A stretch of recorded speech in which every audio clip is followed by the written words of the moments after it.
What's up mga kababayan, PH Trending here. Dito sa video natin ngayon ay ating panoorin itong mainit-init na balita na kung saan dahil sa tagilid itong nangyayaring impeachment hearing dito kay VP Sara ay mayroon na namang ginagawang kabalustagan ang mga bangag.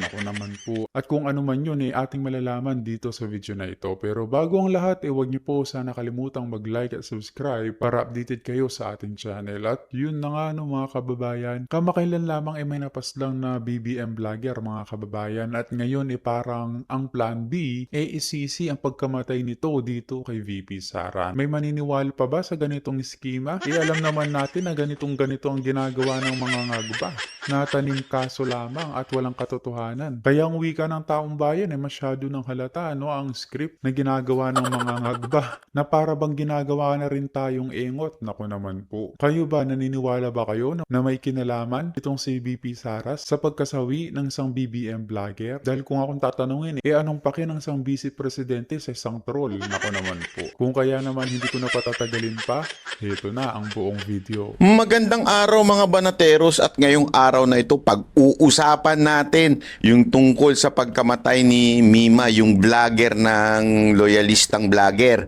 At alam nyo ba, meron ako narinig na impormasyon. Naku po, patay tayo dyan.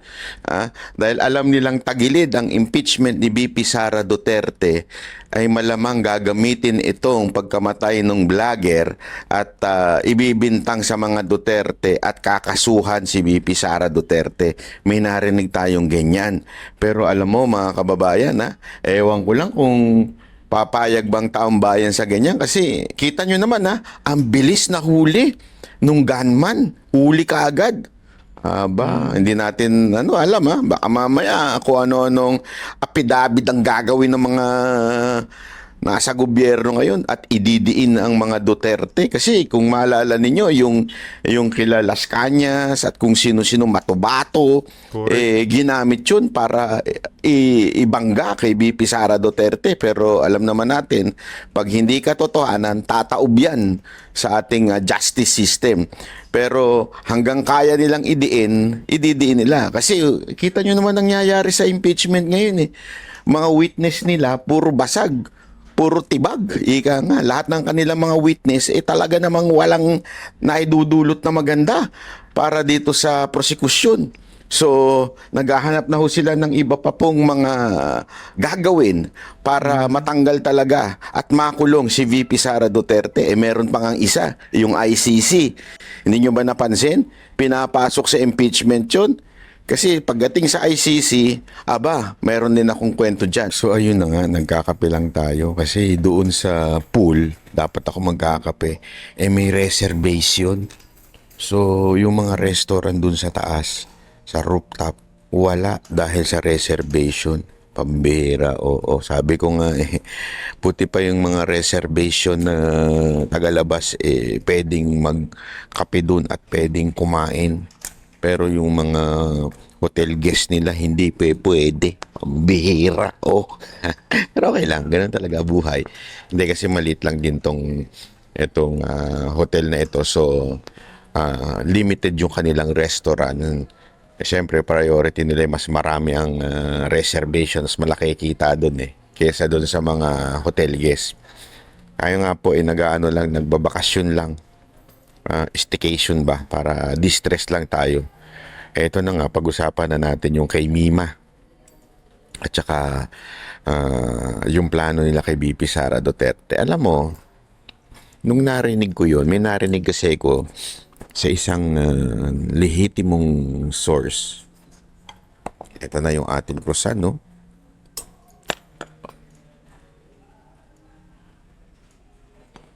Sa atin doon sa lehitimong source natin. At sinabi niya nga na yung nangyari kay Mima ay hindi isang aksidente. Ito'y isang planado. Ito I'm not saying na merong kinalaman si Mima. Wala pong kinalaman si Mima dito. At ako'y gumagalang sa kanyang pamilya at sa kanyang namatay na Wala akong kinalaman si Mima dito. Pero gagamitin daw ng ilang tao sa administrasyon, sa gobyerno, para idiin si VP Sara Duterte sa pagkahuli nitong pumatay kay Mima, yung gunman. Di ba nahuli na? Gunman pala, dalawa sila. Yun. Yun ang lehitimong kape. So itong gunman nga na ito, nahuli ngayon at paaaminin daw at para bintangan si VP Sara Duterte. Kasi nga po wala silang maipukul dito kay VP Sara Duterte. Lahat ng kanilang mga witness ay tibag na tibag. Sa totoo lang, Sir Banat Bay, alam na ng taong bayan yan, no? Nang nalaman nga na may napaslang na BBM vlogger, may ginagawa na naman silang bagong script. Kaya ang katanungan ngayon dyan, may maniniwala kaya sa kanila? Ayun, hindi ko alam kung sinadya nila yung patayin si Percy Lapid o ginamit nila yung pagkakataon na yun para matanggal yung balakid nila doon sa BJMP na sa Bucor pala, sorry, not BJMP, sa Bucor, si Bantag, di ba? Kasi remember, dito mo na nakukunik-kunik parang puzzle yan yung nangyari dito kay Bantag, yung pagkawala niya at napalitan siya, di ba? Bilang Bucor chief.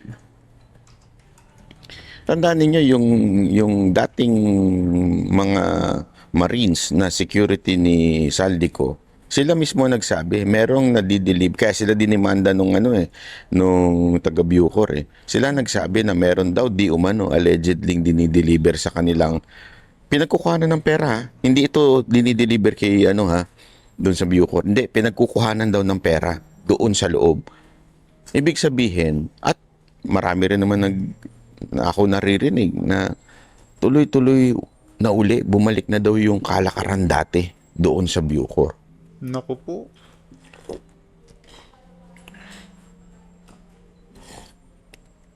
Sabi ko nga, grabe talaga, no? Grabe talaga. Pinainit mo to, pero hindi mo naman kakainin. Sandali lang, chotomate. Kainin natin. Tikmi natin to. Yung kanilang kursan kung masarap.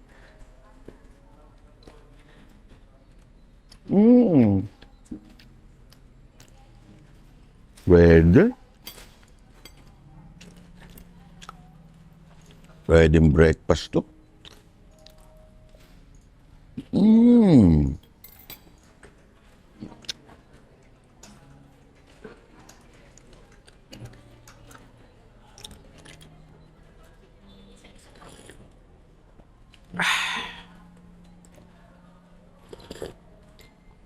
At ayun na nga, di ba?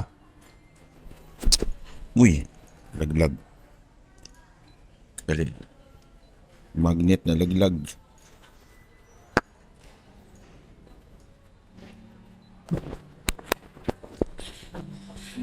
So, kung maalala ninyo, di ba?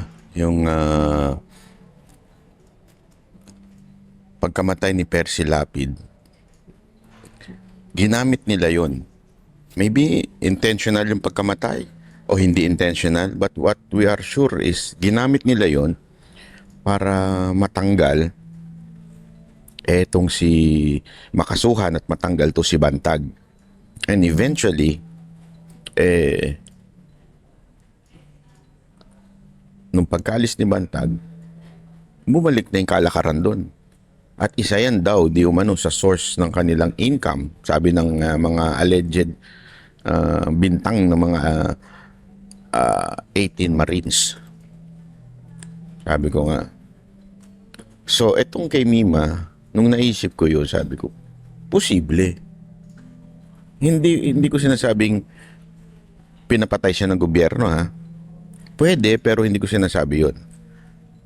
Pero ang sigurado tayo, yung pagkamatay niya, nung vlogger na si Mima, ay gagamitin ng gobyernong ito para idamay ang mga Duterte. Mm. Ang lupit, ano? Hindi ko malubos maisip yun, ano? Na ganun sila ka-desperate pagdating po sa ah,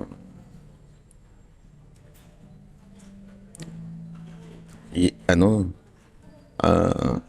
para lang po matanggal si VP Sara Duterte. Kasi, alam mo, kultura natin tong Pilipino eh. Kaya mga Pilipino, pag usaping pagkamatay ng isang tao, whether sobrang sama niya, bigla bumabait yan eh. Totoo. Pag may mga namamatay-matay sa mga barabarangay, ano sasabihin? Naku, mabait na bata yan. Lagi kong tinutulungan yan. As in, walang kaaway yan. Di ba? Kahit barumbado, kahit tulak, kahit drug dealer, kahit basagulero, hiling makipag-rumble. Yun ang lagi sinasabi. Mabait na bata yan. Hindi totoo yan. Yan, sa mga ano. Di ba yung mga nagsasalita sa mga burol? Mabait na bata yan. Lahat ng kapitbahay mo, mabait na bata yan. Pero alam naman nila na mahilig manggulo doon. Pero ganun kasi yung kultura natin mga Pilipino eh. Pagdating sa patay, kayang ipanalo ang presidente. Yung namatay yung nanay nung isa. Di ba? Nanalong presidente yung anak nang walang kahirap-hirap. Alam niyo ba lamang kalaban nun? Pero nung namatay yung nanay, aba, walang kahirap-hirap. At talaga nga namang naawa naman ng sambayanan. Ayan tayo eh, maawain eh. Napahamak tuloy tayo. Ilang beses na. Dahil dyan sa maawaing konsepto ng mga Pilipino. Eto na naman. Tila gagamitin na naman. Diba? Parang sa akin, ang sama nyo naman. I mean, kung may kultura tayong ganyan na galangin at respetuhin, namatay kahit magkakaiba tayo ng politika. Ako, hindi ako sumasali doon sa ibang mga vlogger na binabanatan to si Mima. Ha? Hindi ako sumasali. Sa totoo lang ha. Kahit kasamahan ko pa iba. Ako, ibang pananaw ko pagdating dito. For me, soul is more important than the body. Yes, that body, that mind na baluktot, gago, tarantado, ayan ay nawawala na pag namatay ka na. It's just your soul ang natitira. So, yung soul na yun, hindi mo na dapat yun pinapakialaman. Dahil lahat ng laban na meron tayo ngayon ay in a physical realm. But there is another life beyond this physical realm. Kaya hindi na natin po inaano yan. Tapos na siya eh. Sabihin, tapos naman. Na yung kanyang whatever mission she has, tapos na. Nag-ending na. Ano niya na, naharap niya na yung consequence niya. Kasi yun naman eh, tandaan niyo ito mga kababayan na every one of us has the freedom to do anything, but we do not have freedom from its consequence. Ibig sabihin, malaya tayong gawin ang lahat ng bagay, pero hindi tayo malaya sa consequence nito. And since nakuha niya na yung consequence, whatever consequence it is, hayaan na natin yun. Para sa akin ganun ako tumingin. Hayaan ko na. Diba? Parang ano na niya yun eh. Sila na ng Diyos ang bahala doon. Kaya nga hindi ko malubos maisip na yung gobyerno natin ay gagamitin pa yun sa kasamaan. Diba? Gagamitin pa yun para lang ibangga kay BP Sara Duterte. Anong klaseng may puso kayo? Diba? Sabi ni Iba, ba't mo binabanatan yung mga dumalaw? Yung mga dumalaw ang binabanatan ko, hindi yung namatay. Kasi nga, ang pa-plastic. Diba? Double standard. Yun ang binabanatan natin. At politiko sila eh. Talagang dapat sila hong i-criticize pag sa tingin ko may maling ginawa. Yan ang ginawa nila, mali talaga eh. Ayan, yung mga kasamahan nila dati, ngayon nandun na sa mga Duterte. Kasi nga, nakita nila yung yung kagaguhan na ginagawa nila dyan eh. Tandaan ninyo, ang Unity magkakasama pa before yung mga vlogger na mga Duterte at saka na mga loyalista. Ang nangyari ngayon, nung lumipat na yung mga Duterte vlogger, hindi pumayag na mabayaran. Tandaan ninyo, isa sa kasama namin, nandyan din dati sa inyo, kasamahan nila yan dati, si Jay Guevara. Dati nilang kasamahan po yan. Ang problema, nung nagkaalukan, buti na lang, ito si Jay Guevara, nanindigan. Actually, hindi lang po siya yan. Kahit ito si Jack Argota, isa pa ho yan. Inalok din niya ng isang malupit na vlogger. Isang vlogger na, ewan ko kung siraulo ba nun o may toyo yun. Basta inalok din siya ng matindi ng pera para i-vlog si Romualdez at si Marcos. Kaya nga sabi ko, tandaan nyo lang ito mga kababayan. Palagi ko ito sinasabi. At ito naman ay nasusulat din. Kaya hindi pa pwedeng ito'y mawala sa ating damdamin at puso, di ba? At ating isipan. Nasusulat yan eh. Walang sikretong hindi mailalantad. Correct. Ano ibig sabihin nun? Lahat talaga lalabas ang sikreto ng tao. Darating ang panahon, lalabas ang sikreto ng mga tao. At pag ito lumabas po, aba, ladies and gentlemen, mabubulgar ka. Kaya mas maigi pa yung, ano mo yun, payak lang na buhay, yung saktong buhay lang. Ibig sabihin kasi ganito yan eh, ang tao napapahamak yan every time nagiging greedy. Every time na naghahangad more than na sa pangangailangan natin. Yan ang lagi yung tatandaan. Kasi pag ikaw naghangad ka na sa higit pa doon sa pangangailangan mo, diyan pumapasok na yung gagawa ka na ng hindi maganda. Minsan may biruan nga eh. Eto, nakikita ko to sa social media. Minsan may biruan eh. Tara nga, gumawa na nga lang tayo ng illegal para yumaman tayo. Kasi akala nung iba that the only way for you na magkapera ay gumawa ka ng illegal na gawain. Di ba? Yan ang ano eh. Yan ang ating iniisip. Gumawa ka ng illegal. Kasi ang problema sa bayan natin, pagka gumawa ng illegal, talaga nga namang paldong-paldo. Yung mga congressman natin, paldong-paldo yan eh. Yung mga opisyal na sa gobyerno, paldong-paldo eh, di ba? Sino ba nagsabi? Mismong asawa nila, paldong-paldo naman, sabi, di ba? Kasi nga gumagawa ka ng masama. Ang ituloy mga vlogger nila, ganun din ang nasa isip eh. Anyway, paldo naman kayo, bay magpapakapaldo na rin kami. Oh, hihingi kami ng pera sa inyo. Ang problema, yung akala nila na greed ay mawawala yon pagka kumita na sila. Nangyari, kumita sila, gusto pa nilang humangad. So, kapwa nila vlogger, ginagago nila. Ginogoyo nila, tinatarantado nila, nilalamangan nila. Ako personal, may alam ako dyan eh. Yung isang vlogger dyan eh. Siya yung kumukuha, nagre-recruit. Kailangan niya pang chupageti. Kaya kailangan niya pa ng extra. Kaya kahit yung kapwa niya, kinakatkong niya. Ibig sabihin, bibigay 20,000 sa isang banat, 2 banat, 3 banat. Di ko alam kung anong presyo nila dyan. Tapos biglang ang ibibigay lang dun sa mga na-recruit niya, 10,000. Kinatkong yung 10 kasi nga may pang-chupageti niya. Kasi alam mo naman, pag ang tao, ganyan, talaga nga namang gagawa yan ng extra para para siya ay makachupageti, di ba? Huwag yung kakalimutan, halos lahat hindi naman lahat, ng mga banateros nakasama yung iba dyan. Halos lahat pala. Oo. Kahit si Judea eh. Dati rin kasamahan niya yung mga nandyan eh. At ang kaya nga maganda eh. Kaya ako itong banateros, sabi ko sa inyo, subok na ito. Subok na ito mga ito. Kasi tandaan nyo sila din mga inalok dati pero hindi kaya ng konsyensya nila na banata ng mga Duterteng gumagawa ng maganda sa ating bayan. Tandaan nyo inalok yung mga yan. Tulad ko, inalok din. Pero kasi hindi kaya ng konsensya namin eh. I mean, we're not talking about product.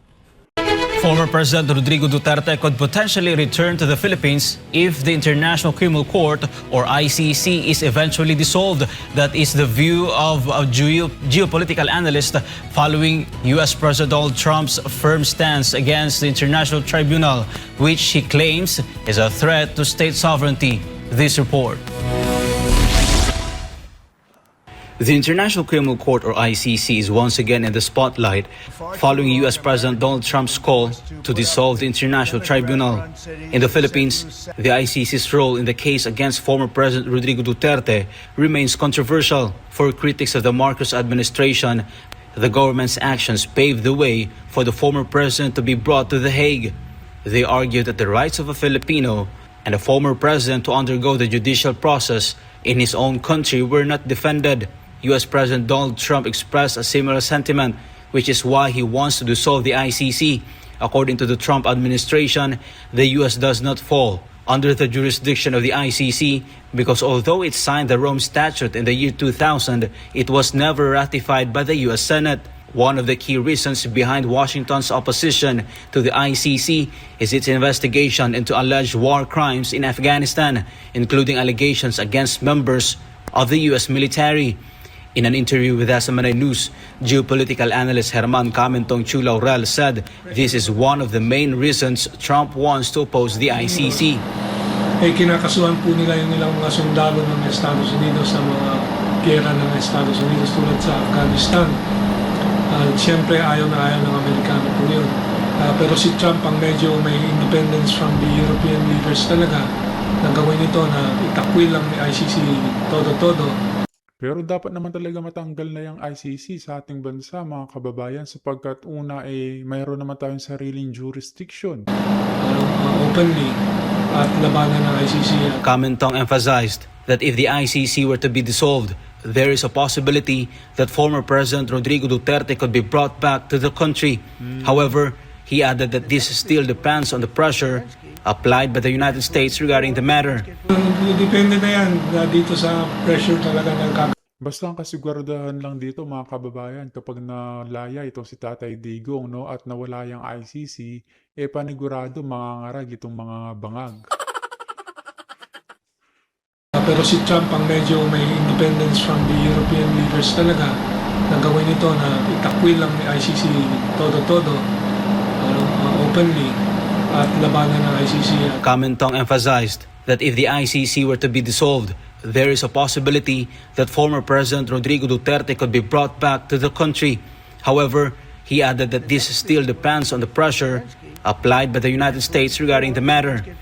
Depende na yan dito sa pressure talaga na gagawin po ni Presidente Trump. No? Pero depende yan dahil po si Trump ay hindi na po nasa malakas na posisyon sa politika sa loob ng Estados Unidos. Wala na pong lehitimong dahilan na mapanatili si Presidente Duterte sa The Hague. Although the United States remains a non-member of the ICC, the scope of the court's authority continues to be a subject of global debate, particularly in cases involving countries that are not members of the ICC or those that did not sign or ratify the Rome Statute. Alunsunod nga doon sa unang video, mga kababayan, ito pa, binatikos ng US Secretary of State na si Marco Rubio ang ICC sa isang press conference sa Maynila na tinawag niya ang mga ICC na bobo at walang silbi. Grabing bitaw naman yan, sir. Kung tatagalugin daw po, kung ililiwas sa Tagalog ang kanya mga sinabi, Ano sabi? may tinawag siyang bobo at walang silbi. Na? Habang siya nasa Pilipinas, Matindi yan, oo. meron pa siyang dinagdag Ano pa sabi?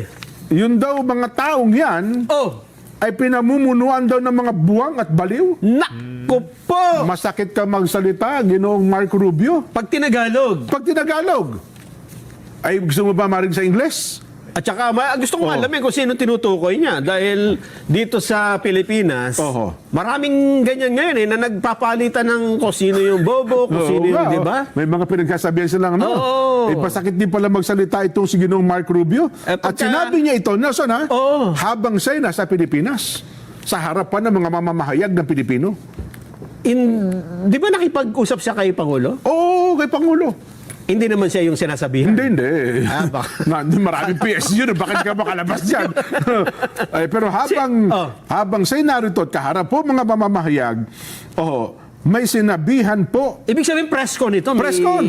Talagang... Ito nakuna ng video yan. Makukuran. Tayo. Gusto mo, parinig ko sa'yo. Sige. Ito po, pakinggan niyong mabuti ang sinabi po ni US Secretary of State Mark Rubio. Mark? Here's how I reconcile it. We're not members of the ICC. We never signed that treaty. We never joined it. And they somehow claim that they have a right nonetheless to go after non-treaty members and put heads of state and others in jail. We've long had quarrels with them. And we have lunatics and crazies involved in the ICC that are talking about charging members of the U.S. military, maybe even the president or a future president, with crimes. And it's not going to happen. It's just not going to happen. We are not members of that court. We never signed on to that treaty.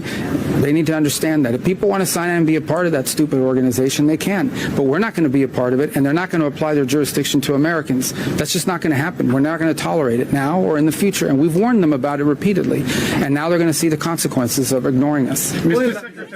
Thanks. Yun. Oo nga, no? Lunatics and crazy. Oo. Nasa, no? Ang sabi niya sa ICC, sa press conference dito sa Maynila, ito daw pong ICC ay